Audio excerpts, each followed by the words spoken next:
Olá, eu sou a professora Rosângela Santos e estarei falando um pouco sobre o romantismo no Brasil. Nessa escola literária, nós vamos ver no contexto histórico dela, que aconteceu exatamente no século XIX, entre 1836 a 1881. Então, nós vamos ver 4 pontos, né, 4 fatos importantes que foram influência dentro desse período histórico, né? E vamos ver a influência e também autores, o contexto, poemas. Então, aqui é um breve vídeo para você poder ter uma noção desse conteúdo, mas eu oriento que você possa pesquisar mais, fazer exercícios sobre a escola, porque é uma escola literária que cai bastante no Enem, e é muito interessante, porque ela também teve muita influência, e até hoje a gente vê a influência do romantismo nas músicas, na poesia, certo? Em filmes. Então, vamos conhecer um pouco sobre o romantismo, tá? Então, o primeiro fato que aconteceu no contexto histórico foi a ascensão da burguesia, tá? A burguesia estava crescendo, tendo cada vez mais força, poder, né? E aí a gente vê os primeiros vestígios do capitalismo comercial crescendo bastante, né? Da questão da força do capitalismo. Se você vê nas aulas de história a questão do capitalismo, é interessante até você pesquisar mais sobre isso, né? Que há exatamente essa questão do lucro, né? Do crescimento do capital, né? A burguesia cada vez mais tendo espaço dentro da sociedade, certo? Uma outra questão, com a ascensão da burguesia, vem a queda do feudalismo, né? O senhor de engenho. Então, os vassalos já não deixam de existir, já tem a questão mesmo do proletariado, né, do trabalhador. Então, aqui a gente já vê um pouco diferente, tá? Um outro ponto é a Revolução Francesa, certo? Que desencadeia uma crise política, econômica e social, e aí a gente vê muitas mortes, né? Muitas pessoas foram executadas nesse período da Revolução Francesa, tá? Foi também aí que veio a criação dos direitos humanos, certo? A partir da Revolução Francesa, e que vai completar, inclusive, 232 anos agora, dia 14 de julho de 21, né, de 2021, tá? Então, vamos conhecer um pouquinho sobre isso, né? Os valores burgueses, certo? Que aí você vai ver a questão dos princípios de liberdade, igualdade e fraternidade, o esforço, né, com a questão da alfabetização, veio também aí a liberdade de expressão, já, né, se falou sobre isso, sobre a questão da liberdade de expressão, tá? O surgimento de um público leitor, então a gente já vê o espaço para a leitura, porque até então não tinha, as pessoas não tinham muito acesso ao livro, à leitura, então aí surge um público leitor. O fim do mercenato, tá?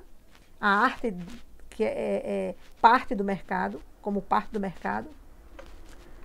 E outra questão foi o fim do absolutismo, né? Então o rei, a figura do rei, não é tão forte, né? Se acaba essa questão do reinado aí, né? Mas embora que a gente vê que alguns países, alguns lugares ainda tem o rei, mas aí já deixa de ser tão forte, uma figura muito central, tá? Isso a gente vê que era na Idade Média muito mais evidente, tá certo? 1789. E aí eu quero mostrar esse mapa mental para você, certo? Eu sei que é muita informação, mas eu queria que você ficasse bem atento a alguns pontos que eu vou abordar aqui, certo? Só falando um pouquinho, né? O romantismo é uma escola literária que aconteceu no século XIX, e aí eu queria que você percebesse que há 3 gerações, 3, né? Uma primeira geração, você olha aí, por favor, na central desse mapa, você vai ver 3 gerações. A primeira, nacionalista, a segunda geração, mal do século, e a terceira geração, condoreira, certo? Nós vamos tratar um pouquinho sobre cada uma delas. E eu queria que você ficasse atento ao que é isso, né? O que cada geração, o que é essa geração? É exatamente o período em que um grupo de escritores, né? De artistas, de poetas, de pintores e tudo mais, eles tiveram características parecidas nas suas obras, na sua maneira de escrever, certo? Na sua maneira de pensar. Então, eles se agruparam por temáticas, tá? Então, vamos ver aí um pouquinho as gerações. Então, relembrando, são 3 gerações na questão romântica, né? Na escola literária romantismo. A primeira geração nacionalista, a segunda mal do século e a terceira condoreira, tá? Vamos ver aqui um pouquinho a primeira geração, que é chamada de nacionalista. Por que nacionalista? Porque elas vão defender bastante o país, certo? A nação, né? Vão falar nas suas músicas, nos seus poemas e tudo, exaltando o Brasil, exaltando muito mais a nação brasileira, certo? E aí a gente vê duas figuras em destaque, que é Gonçalves de Magalhães e Gonçalves Dias, tá? Falando então da figura nacionalista, vem a questão também indianista, ou seja, a figura do índio, né, e da Índia é muito forte nas obras literárias, certo? Então, essa primeira geração, ela é chamada nacionalista e também indianista, era voltada para a natureza, o regresso ao passado histórico e ao medievalismo, a era medieval, então volta-se um pouco para esse passado, né? Cria um herói nacional, que é a figura do índio e da Índia, né? De onde surgiu a denominação do termo, né? Geração indianista, ou também chamada geração nacionalista. Então, o sentimentalismo e a religiosidade são outras características presentes entre os principais autores. Podemos destacar quem? Gonçalves de Magalhães, Gonçalves Dias, Araújo Porto Alegre, tá? Existem outros, mas aqui a gente está dando um destaque para esses, certo? Então, lembrando que há a figura de um herói. Quem é esse herói? O índio, né? Há também essa característica do sentimentalismo, da religiosidade, ok? Então, a religiosidade é muito forte. Por quê? Porque exatamente nesse período em que a gente vê que a igreja ela é muito influente, ela traz, né, toda uma carga aí de querer mudar, de querer catequizar o índio, certo? Querer fazer com que o Brasil se transforme em um país católico. Então, quando Portugal vem para o Brasil, ele traz, né, toda a influência religiosa, certo? Influência não só na questão cultural, mas também religiosa, tá bom? O sentimentalismo, né, a questão do amor, o amor ele é muito evidenciado nos poemas, tá? Falando então da segunda geração, a gente vai ver o mal do século. Por que mal do século? Por quê? Porque há uma questão de doenças, de morte. Então, os autores eles vão falar muito nos seus poemas sobre a morte, sobre a doença, né, sobre esse mal.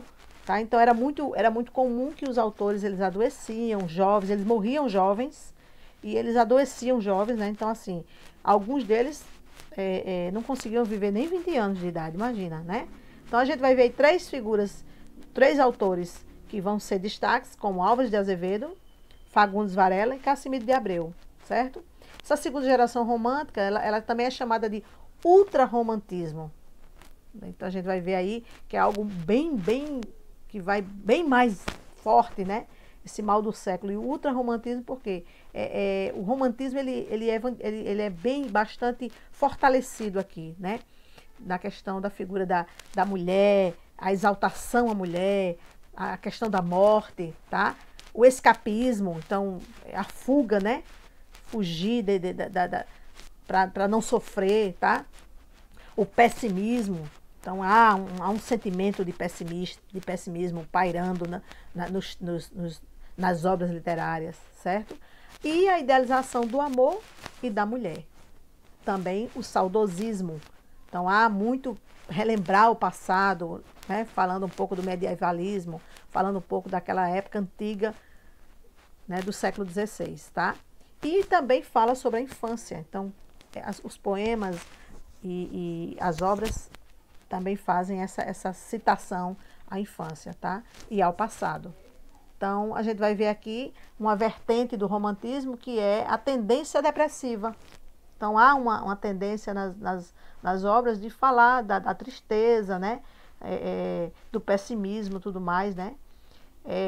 O egocentrismo, ou seja, o ego, o eu no centro, né? O ser humano, até porque há uma influência aqui já na questão do humanismo, né? Então, o homem ele fica sendo como centro, tá? Então, só para relembrar um pouco sobre escapismo, eu falo aí um pouco do escapismo psicológico, que é uma espécie de fuga, já que o romântico, ele não aceita a realidade, ele procura modos de refugiar-se, por exemplo, lembrar do passado, né, no sonho, na morte, tá? A terceira geração, ela é chamada de condoreira. E aí, a gente vai ver dois autores como Castro Alves, que é um destaque, e Souza Andrade, tá? Nessa geração condoreira, gente, só para relembrar, né, falar um pouco sobre ela. Por que condoreira? Porque tem uma figura de um animal chamado condor, que é um pássaro que voa, que faz referência à liberdade, certo? Olha, e aí a gente vai ver no poema de Graça Aranha, né? Aliás, de Castro Alves, perdão, a garça triste. Olha, então quer dizer, a figura da garça, da ave, né? Ele diz assim, ó, eu sou como a garça triste, que mora à beira do rio. As orvalhadas da noite me fazem tremer de frio. Me fazem tremer de frio, como os juncos da lagoa, feliz da araponga errante, que é livre, que livre voa. Que é livre voa, para as bandas do seu ninho, e nas braunas à tarde, canta longe do caminho. Olha que interessante, né? Então, a figura da ave faz uma referência à liberdade. E aí até o poema mesmo mostra essa questão do desejo de ser livre. Por que Castro Alves fala tanto sobre liberdade? A gente vai ver um pouquinho sobre isso. Ele é conhecido como o poeta dos escravos, e aí ele faz muito poemas, ele tem vários poemas, inclusive o Navio Negreiro, a gente vai ver daqui a pouquinho. Castro Alves vai falar um pouco dessa questão da liberdade, porque ele vê o contexto do romantismo tem a ver com a questão da escravidão, tem a ver com a questão do negro, né, da falta de liberdade das pessoas, sobretudo o escravo, né? Então a gente vai ver um pouquinho no Navio Negreiro esse poema que foi feito por Castro Alves no ano de 1880. Então a gente vai ler um pouco do trecho. Olha só como diz assim, ó: Senhor Deus dos desgraçados, dizei-me vós, Senhor Deus, se é loucura, se é verdade, tanto horror perante os céus. Ó mar, por que não apagas com a esponja as tuas vagas de teu manto este borrão? Astros, noites, tempestades, rolai das imensidades, varrei os mares tufão. Então, veja esse trecho, esse pequeno trecho, né, de Castro Alves, falando sobre já um pouco sobre a questão do navio negreiro. E o que é esse navio negreiro? Se você for um pouco para a história, você vai ver que o Brasil ele recebeu uma grande quantidade de negros vindos da África, né? Então, nós podemos ver que foram muitas mortes, foi muito sofrimento, né? Essa questão do negro, da história, essa marca que a gente tem no nosso país, da escravidão, infelizmente ainda perdura aos dias de hoje. A gente ainda vê a questão da escravidão do ser humano ainda muito presente, né? Mas falando então do condoreirismo, que é a terceira geração, que vai exatamente falar, exaltar a liberdade, né? Vai falar dessa temática também social, vai falar um pouco da sociedade, vai falar, né, do contexto social, certo? E vai falar também da defesa das ideias igualitárias, ou seja, questão da igualdade, né? Vai mostrar um pouco do direito das pessoas de terem a liberdade, de terem, seus direitos básicos também garantidos, né? Então já se cita aqui, tá? Então a gente vai ver um pouquinho algumas pérolas da prosa romântica. O que é essa prosa romântica? São livros que falam de narrativas, de histórias. E eu quero indicar algumas leituras para você, tá? Primeiro hoje em dia é muito fácil você ter acesso a livros em PDF online, gratuito. Então, alguns livros, como por exemplo, O Seminarista, Inocência, A Moreninha, de José de Alencar com o Guarani. Então, são temáticas indianas, né? Do indianismo, tá? O Gaúcho, de José de Alencar, Memórias de um Sargento de Milícias, tá? Senhora, né? Então, José de Alencar, ele traz muitos livros, Iracema, que fala da Índia, né? Dos Lábios de Mel, Lucila. Então, são obras que vale a pena você ler, porque se você for ler um pouco dessa história, você vai entender muito do comportamento feminino, né, da questão da religiosidade, da figura masculina também, familiar, certo? E aí eu trago um quadro com vários autores para você poder conhecer, são autores que fazem parte do romantismo, da escola literária romântica, tá? Gonçalves Dias, como eu já tinha falado, né? Castro Alves, José de Alencar, Alves de Azevedo, Gonçalves de Magalhães, Casimiro de Abreu, Fagundes Varela e Manuel Antônio de Almeida, certo? Então, Gonçalves Dias escreveu Canção do Exílio, Castro Alves, o destaque foi Navio Negreiro, Zé de Alencar, o Guarani, né? Alves de Azevedo, Lira dos 20 anos, Gonçalves de Magalhães, Canção do Exílio, Casimiro de Abreu, Meus 8 anos, então o tema da infância aí com Casimiro de Abreu, tá?